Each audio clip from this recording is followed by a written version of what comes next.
네, 안녕하세요. 자, 우리는 지금 문제 해결 구성으로 전개하는 연습을 하고 있습니다. 지금까지 우리가 발표를 시작하는 방법을 보고, 그 다음에 중간에 여러 가지 방법을 보고 있는데, 그 중에서 회사에서도 가장 많이 쓰고, 여러분이 학교에서 공부할 때도 가장 많이 필요한 문제 해결 구성을 지금 계속 연습하고 있습니다. 문제 해결 구성이 뭐예요? 문제를 해결하는 그런 구성으로 만든다는 거죠. 하지만 여기서 중요한 것은 해결할 때 어떻게 해결하느냐, 정말 해결까지 할 수 있냐, 네, 이게 이야기였죠. 우리가 자 실과에서 문제 해결 구성을 하고 있는데요. 지난번 국어에서 내 머리카락을 지켜줘, 네, 스트레스 받을 때 이야기를 좀 해봤는데, 이번에는 조금 불편해지기, 모두의 행복을 위해 라는 제목으로 시작을 해보려고 해요. 우리가 불편해지는 거 싫어하죠. 네. 그렇지만 내가 불편하지 않으려면 다른 사람이 일을 해야 돼요. 예를 들어서 내가 우리 집 앞에 쓰레기를 버리고 싶다면 내가 쓰레기 들고 멀리 가지 않고 우리 집 앞에 쓰레기를 버리고 싶다면 누군가가 우리 집 앞에 와서 그 쓰레기를 가지고 가야 되죠. 다른 사람이 일을 하면 그 덕분에 내가 편안해지는 거예요. 내가 조금 불편해지고 모두가 행복할 수 있는 그런 일들도 있을 것 같아요. 여기에서는 사회 문제를 한번 이야기해 보려고 해요. 자, 일단은 우리가 문제 해결 구성이니까 문제가 무엇인지 그것부터 한번 생각을 해봐야 되겠죠? 지금 선생님이 다큐멘터리를 하나 준비를 했는데요. 조금 보려고 해요. 근데 여기서 여러분에게 먼저 질문을 줍니다. 무엇이 문제입니까? 그동안 우리는 그 문제를 왜 몰랐을까요? 그리고 어떻게 해결할 수 있을까요? 이 질문을 줄 거예요. 이거 해본 것 같은데? 맞아요. 여기 앞에 국어를 할 때 문제 해결 구성을 들어왔을 때 제일 처음에 해본 거예요. 그때는 노인 체험을 해봤고요. 자, 지금은요. 한번 볼까요? 네, 영상 한번 보세요.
여기까지 볼게요.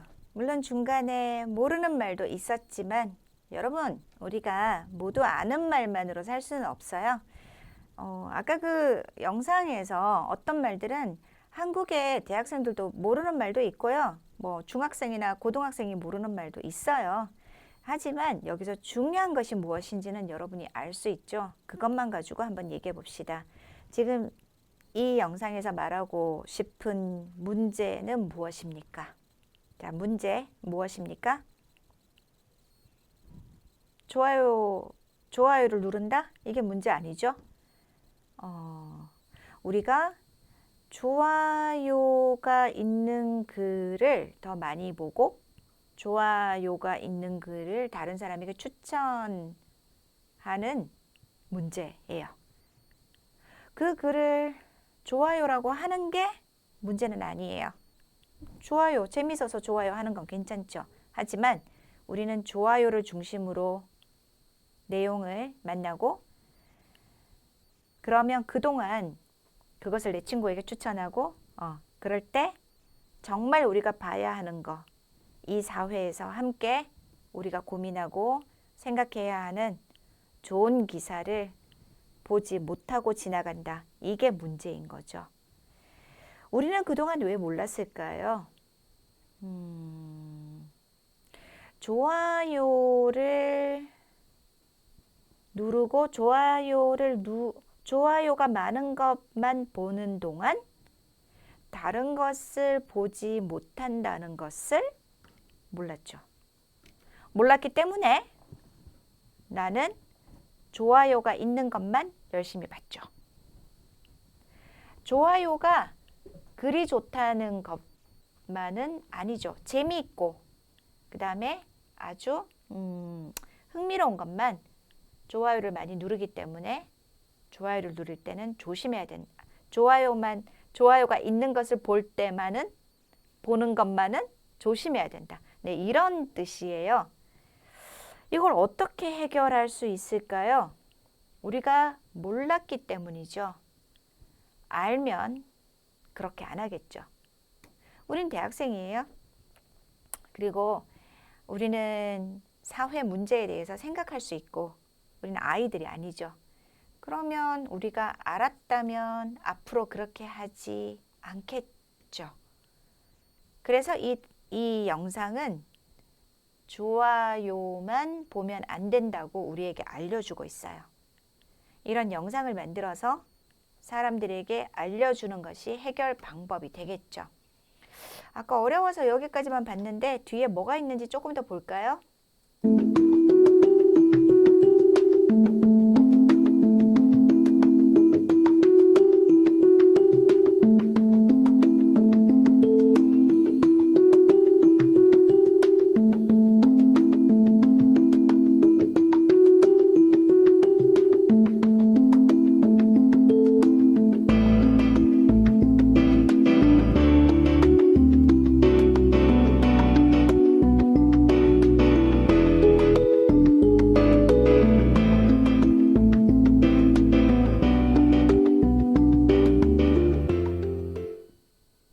좋아요의 가치를 한번 생각을 해보고 사회에 관심을 가지는 곳에 좋아요를 눌러주자라고 우리에게 알려주고 있습니다. 이런 영상을 만들어서 사람들에게 보여주는 것도 문제를 해결하는 방법 중에 하나네요. 이걸 보면서 우리가 잠깐 생각해 봤으니까요. 네. 자, 문제가 있으면 해결하면 돼요. 근데 문제의 원인을 알아야 해결을 하고요. 해결하는 방법이 필요해요. 우리가 앞에서요.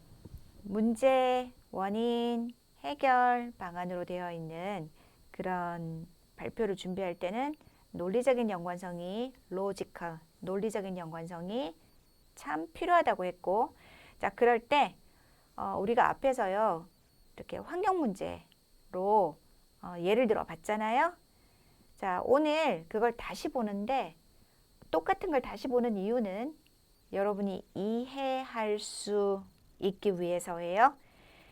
오늘 다시 볼 때 가장 중요하게 생각할 것은 원인과 해결 방안이 1대 1이라는 점입니다. 원인을 2개 말하면 해결 방안도 2개고요. 원인을 3개 말하면 해결 방안도 3개예요. 순서도 동일해야 돼요. 첫 번째 원인의 첫 번째 해결 방법, 두 번째 원인의 두 번째 해결 방법. 네, 순서를 맞추는 것도 여러분이 잘 생각해 주세요. 자, 이렇게 되는 거죠. 석탄이나 석유를 지나치게 사용하는 것이 원인이다. 그래서 환경 문제가 생겼다. 그러면 해결 방안은 대체 에너지를 개발한다. 쓰지 말자. 이건 해결 방안이 안 된다고 했고요. 두 번째 원인이 환경을 해치는 사업을 그동안 많이 했다면 환경보호시설을 법으로 만들어서 이 법을 지키게 하는 방법. 세 번째가 자연에 대한 생각을 사람들이 바꿀 수 있게 하는 것. 아까처럼 그 다큐멘터리를 만들어서 동영상을 사람들과 같이 보는 거, 이런 것도 해결하는 방법이죠. 이것이 1대1로 맞아야 한다. 네, 이 이야기를 다시 한번 강조합니다.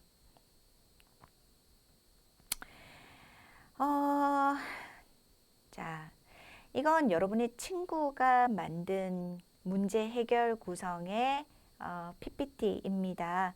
이 친구 이름이요. 이제 이렇게 있네요. 네. 그 PPT의 제목은 재밌어야 돼요. 선생님이 뭐뭐에 대해서 문제를 해결하시오 하면 뭐뭐에 대한 문제 해결 방법 이렇게 쓰는 친구들이 있는데 사람들 안 봐요, 그거. 네. 제목을 재미있게 보여주면 좋겠습니다. 그리고 필요한 이미지가 있으면 가지고 오세요. 이 친구는 한국에 와 있던 교환학생이었습니다. 6개월 동안 한국에서 생활을 했는데 6개월 동안 생활하면서 가장 큰 고민이 이제 물건에 대한 거였다고 해요. 처음에 왔을 때는 필요한 물건이 많은데 그걸 돈으로 주고 다 살 수가 없었고, 그 다음에 집에 갈 때는 그 물건을 가지고 갈 수가 없었고 버리고 가려고 하니까 그것도 고민이 되고 아마 그런 고민들이 있었던 것 같아요. 자, 이 그림에 이제 이런 설명이 조금 있었어요. 귀국할 때 저의 물건들. 자, 목차, 네, 고민, 원인, 해결, 생각과 느낌. 자, 여기에서 문제, 원인, 해결 이건 알고 있고요.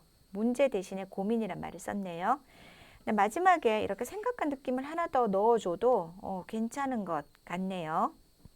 그리고 필요한 그림을 참 잘 가지고 왔습니다.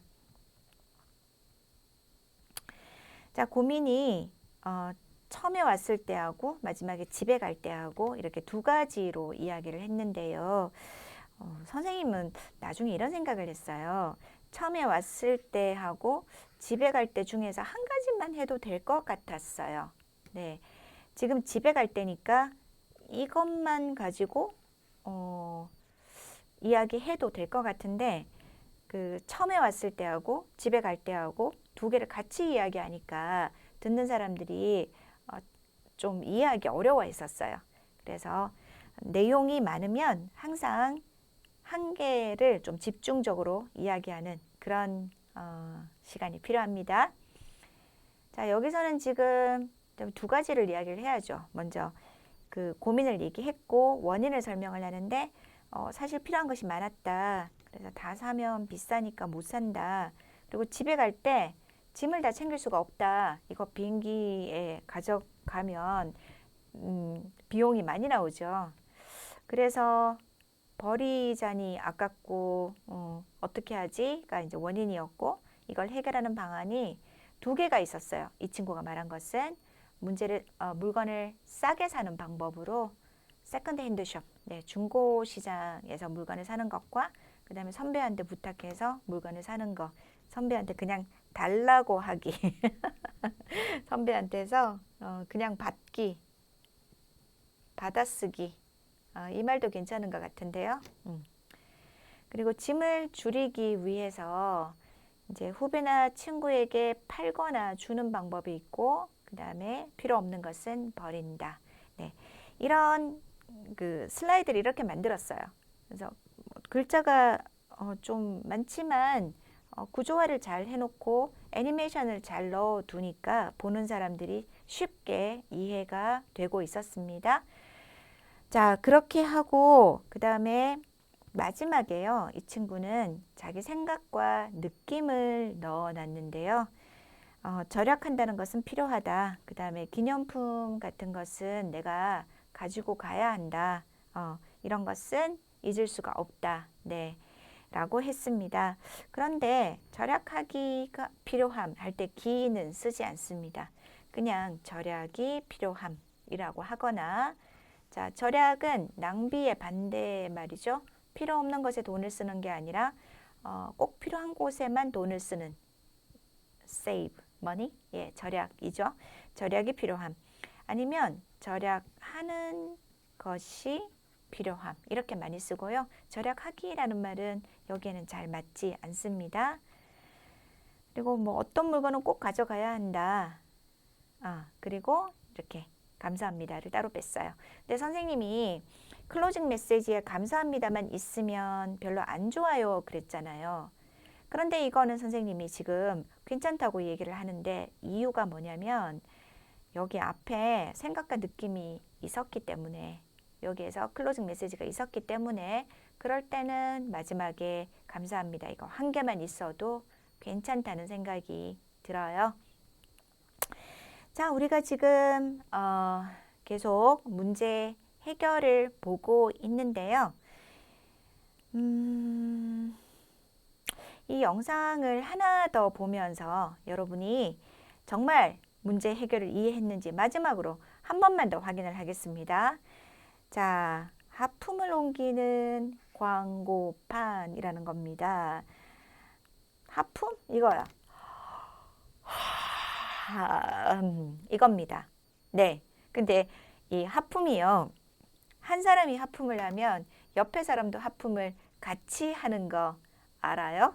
네. 그래서 하품을 옮긴다라고, 네, 옮긴다라고 얘기를 해요. 근데 광고판이 하품을 옮긴다고요? 자, 무슨 이야기인지 영상을 한번 보고요. 끝나면 선생님 물어보는 게 뭐죠? 자, 문제가 뭐예요? 원인이 뭐예요? 어떻게 해결해요? 자, 이렇게 세 가지입니다. 자, 그러면 시작해 볼까요?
잘 봤습니다. 자, 네, 선생님도 많은 생각을 했는데요.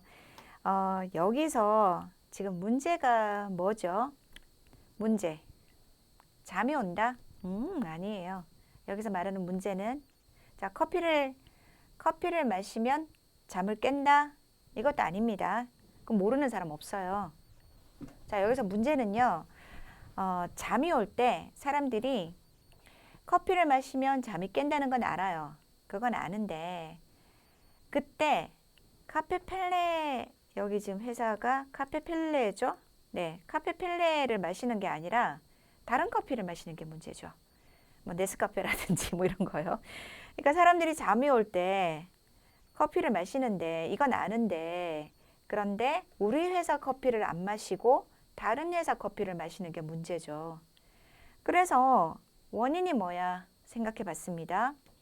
잠이 올 때 카페펠레를 마신 경험이 없다.